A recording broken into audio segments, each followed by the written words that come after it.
What's going on YouTube? While crossovers are all the craze nowadays, there is still a passionate market for people looking for a sedan, specifically sedans that offer practicality and top-notch fuel economy, like the iconic Honda Civic and Toyota Camry. And while they used to occupy completely different segments, the Civic's size and price has more people than ever before looking to cross-shop it with the Toyota Camry. So which of these popular Japanese sedans should you put in your driveway? That's what we're going to find out today.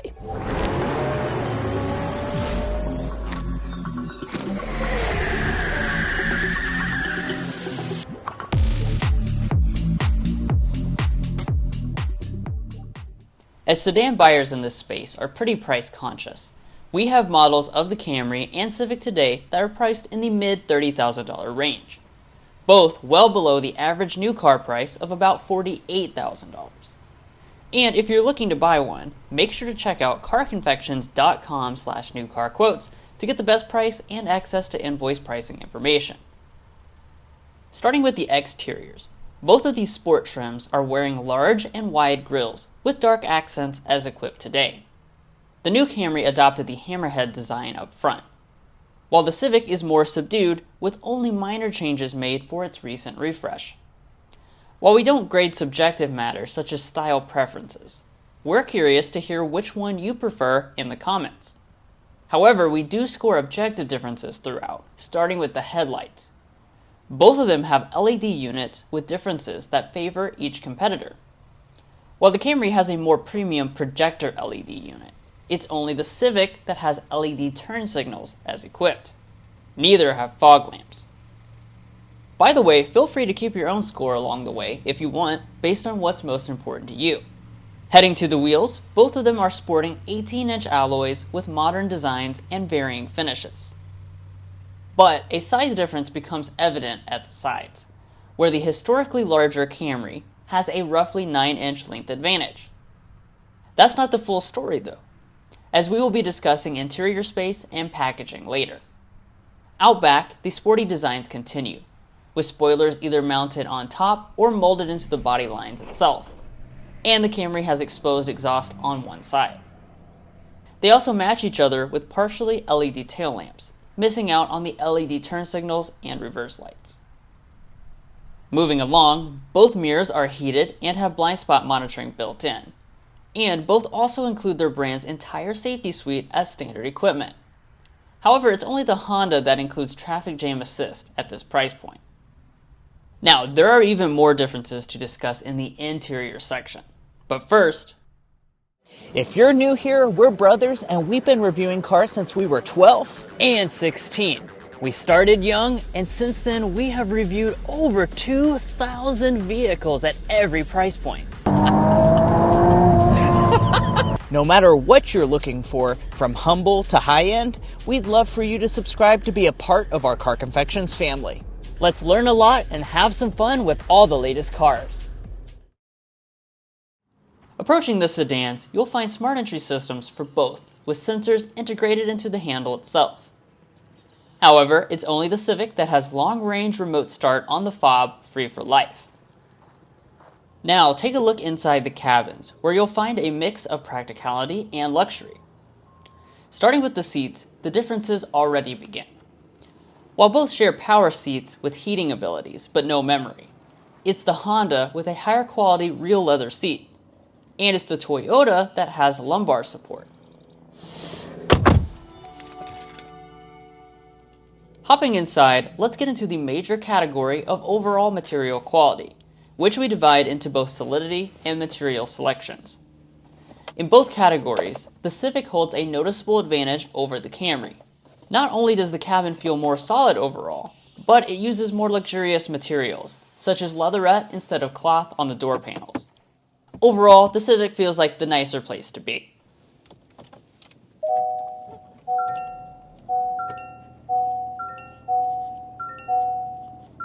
After startup, you'll see slightly different gauge cluster designs, with a fully digital 10.1-inch one on the Civic and only a partially digital 7-inch cluster on the Camry as equipped.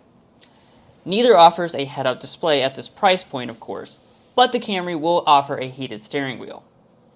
Civic strikes back though with rain-sensing wipers.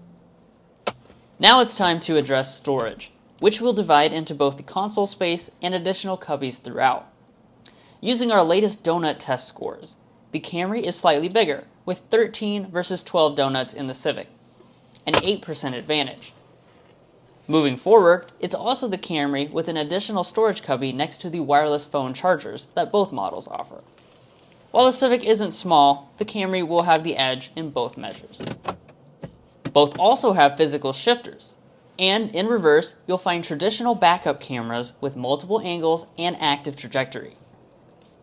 Also physically controlled are the dual-zone automatic climate controls, with either a knob or button toggle to adjust your temperature easily, which most buyers appreciate. Alright, now let's talk about the audio systems, where the Civic has a Bose branded system with double the speakers of the Camry. Let's sample them.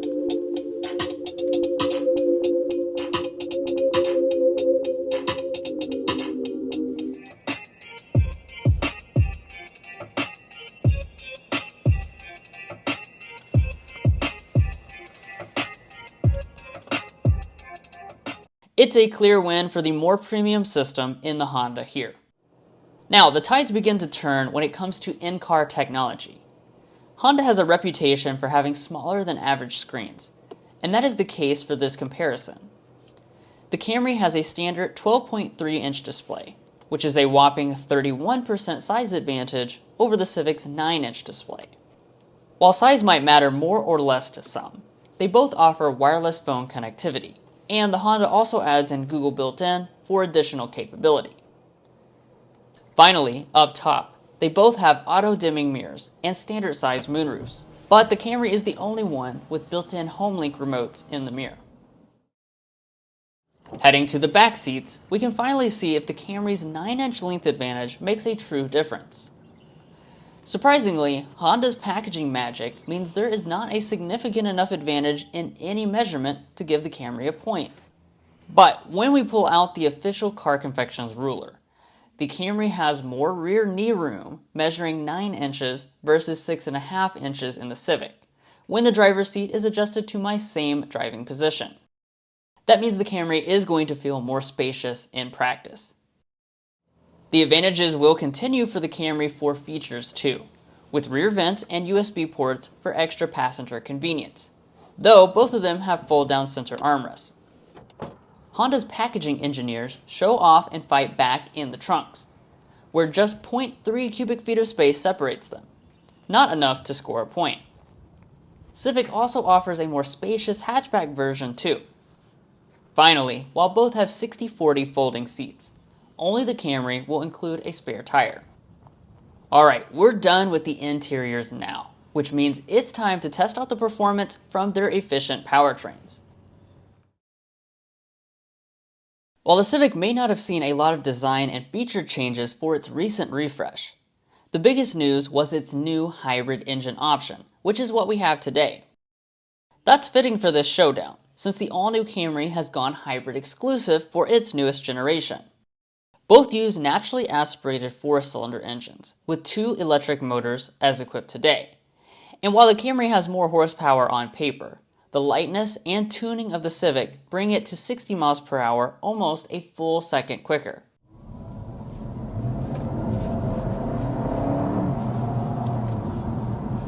Nice. Alright.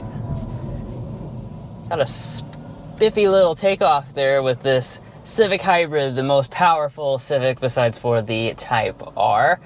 So obviously, this being a hybrid powertrain, one of the first things you're going to notice is the electric torque off of the line.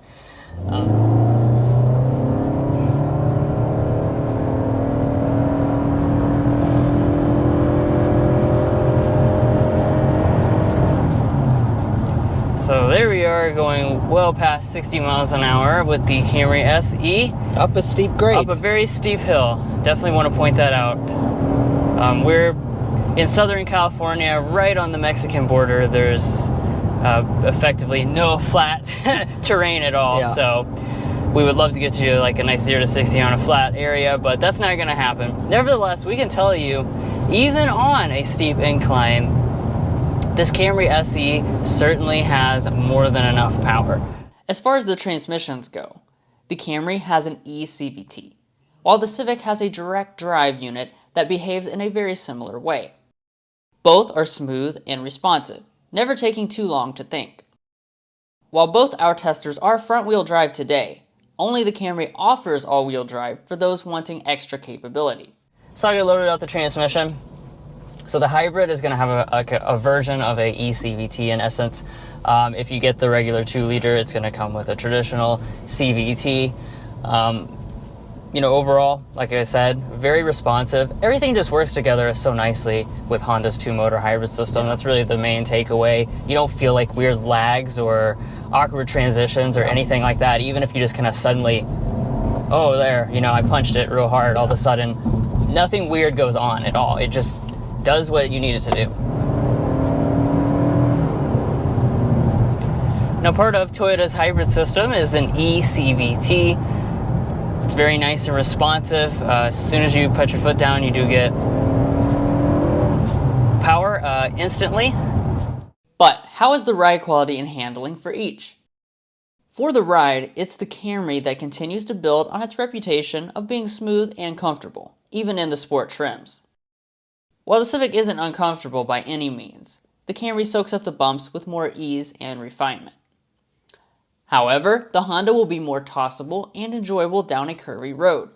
Honda gives even the regular Civic a nice dose of dynamic ability from the Type R. Yeah, and as far as your ride quality, just kind of cruising down along the road here, I have to say the ride quality is quite good. We've been over a lot of, rougher city surfaces here in Canada. And the thing I just want to point out is that this vehicle does have definitely a very sporty characteristic to it. But the important thing is that the ride quality itself is very good. Even despite having the largest 18-inch alloy wheels, when you hit a bump, there is a pretty small amount of intrusion inside the cabin, and these seats I find to be very, very comfortable. As far as for now, been very impressed with the ride quality and the overall comfort level that you're going to get. Even here in the SE, we have special sport tuned shocks for the sport grades of the Camry, but I have to tell you, it doesn't translate to a rough ride quality at all whatsoever. Here at Car Confections, we know that having a quiet cabin is important, which is why we always take a sound level reading of every vehicle we review. When testing both models back home in Kentucky, the Camry manages to be the quieter of the two, holding a significant advantage over the Civic.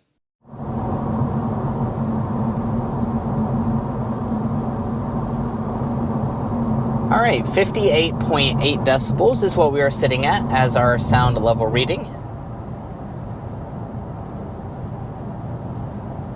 Nicely done. 55.2 decibels is what we are sitting at as far as the sound level reading. Lastly, let's talk fuel economy. With both using hybrid powertrains, they will keep you from having to visit the fuel pump very often. They almost touch 50 mpg combined. However, the Civic's advantage is not greater than the 5% difference required to score a point. Only the Civic still offers a non-hybrid engine option. Just be aware that it's only on the lower trims, so you would have to sacrifice many of the features you've seen today. In our reviews and comparisons, we're also adding in reliability and resale information to give you a better picture of the overall value beyond just the original MSRP. Beginning with reliability, we developed the Combined Reliability Index, which takes into account several studies from trustworthy sources and combines them in a way that gives you a more realistic picture. In this respect, both of them are rated exceptionally high. Honda rates 13 spots above the industry average, giving it plus 2.6 points. And Toyota slots higher still as the industry leader, awarding it plus 3 points. Related to that, they have the same warranty coverage, but Honda has 1 year of complimentary maintenance compared to Toyota's 2. We also put Mason's economics degree to work to develop a detailed predicted resale value tool. After 5 years and 60,000 miles, Honda actually has the highest resale value in the entire auto industry, at 64.79% of expected retained value. Toyota is extremely close behind at 64.5% after 5 years and 60,000 miles. This is too close to award any points. We established at the beginning that these two are pretty close in price and quite affordable in today's market, so let's discuss the details. While the Honda is the most expensive option in terms of base MSRP, it's the Toyota that can get quite options happy. With the models you've seen today, the Toyota will end up being more expensive, but not by much. But how does the price difference play out according to our scale? The Camry will be $1,255 more expensive overall, awarding the Civic an additional 1 point. Well, there's the objective winner. Do you agree? Well, let's go over some pros and cons of each model so that you can figure out which one is the best pick based on what's most important to you. Well, you should probably pick the Camry if you're looking for better technology. Also, if you're looking for a little bit more ride comfort, as well as maybe more importantly, a quieter cabin when you're on the highway. Now, on the flip side, you should pick the Civic if you want something more affordable. It is cheaper in this comparison. It does also have nicer interior finishes than the Camry, and it's also surprisingly a little bit quicker and a little bit more fun to drive due to the agile nature that Hondas typically have. And speaking of where one is excelling over the other, we would encourage you to go to carconfections.com/vehicle rankings. We've looked at affordable sedans on the market and ranked them in important categories such as interior technology, space, luxury features, powertrain choices, and of course, value. And you can find that on our website, carconfections.com/vehicle rankings, and sort the chart based on the most important things to you to find your best options. Now, which of these are we going to put in our driveway between the two? Well, today I'm going to pick the Honda Civic. Like Mason was talking about, I think the little bit more fun to drive nature and the slightly better interior finishes are what put it over the edge for me. I actually would happen to agree, especially in this comparison. We're looking at an SE Camry. For those of you that know, we actually do own an XSE Camry, but as you go up the price structure, if you're willing to spend more, I think the Camry has more to offer, but the Civic in this comparison, I do think is giving you a little bit more. Now, if you're looking to buy either of these sedans, we would encourage you to go to carconfections.com/newcarquotes as well. The reason you should do that is because we have a tool on our website that will connect you with local car dealers in your area to get you the best price. It's also going to give you access to invoice pricing information, which is a great tool to use while dealership negotiating. If you'd like to take advantage of that, as well as things like our monthly payment tool, you can find a link to that down below in our video description, as well as a pinned comment at the top of this video. And that's going to be where we leave off on this comparison. Hopefully you found this helpful. If you did, we'd really appreciate you subscribing down below. By subscribing, you're going to be a part of our Car Confections family, and we have a lot of fun on this channel, and I promise you won't want to miss out. If you're already a part of our family, thank you so much for your continued support. You make this all possible, and we'll catch you next time as we sample more of the latest automotive delicacies.